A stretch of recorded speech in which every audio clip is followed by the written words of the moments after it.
Aujourd'hui, le concept de race humaine apparaît comme dénué de fondement d'un point de vue scientifique.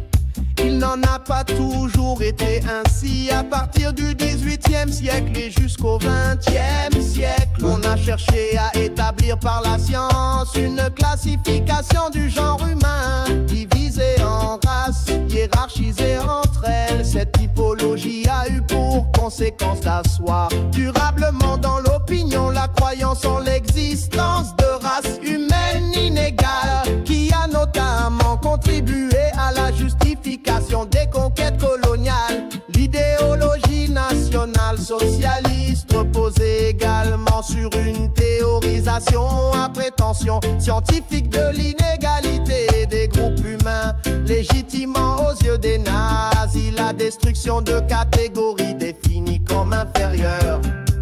Mais au XXe siècle, les progrès scientifiques,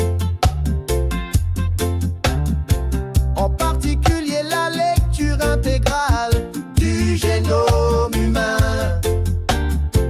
ont clairement invalidé le principe de la division raciale de l'humanité.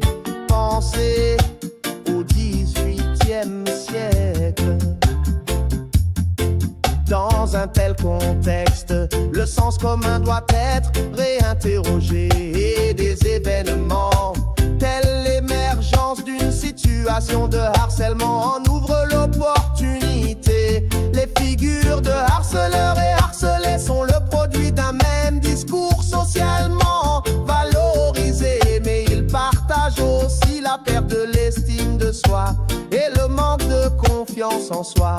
Il y a aussi des témoins issus de la même société qui se taisent par peur de représailles ou qui soutiennent et encouragent parce que comme le harceleur, il tire des bénéfices en termes de reconnaissance dans le groupe. Cette relation triangulaire est centrale dans le maintien du harcèlement et renforce la dimension stigmatisante au sein du groupe, d'autant plus que le phénomène est répétitif. Gagnants et losers sont tous deux piégés dans une position clivée. Quant aux témoins, ils sont partie prenante de la dynamique et enfermés par inhibition ou par bénéfice. Dans les Écritures, le don d'encourager est aussi essentiel que le don d'enseigner ou de diriger. Romains chapitre 12 versets 6 et 8.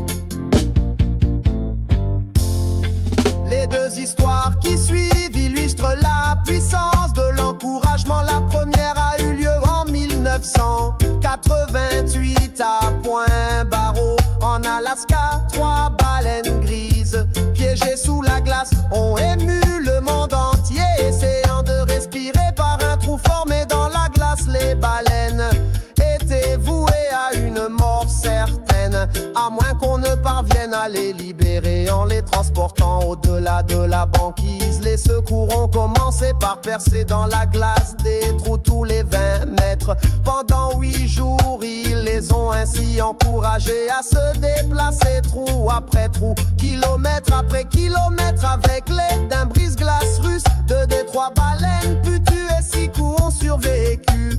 La deuxième histoire est celle de Jackie Robinson, premier athlète noir à devenir joueur de baseball professionnel. S'il a réussi à briser une première barrière, il a dû essuyer les huées de la foule dans tous les stades où il allait. Un jour alors qu'il jouait à domicile, il a commis une faute et les supporters se sont mis à le huer. Un joueur blanc l'a rejoint et s'est tenu à ses côtés. Il a mis son bras sur l'épaule de Robinson et ils ont tenu tête à la foule. Les supporters se sont usés, le match s'est poursuivi.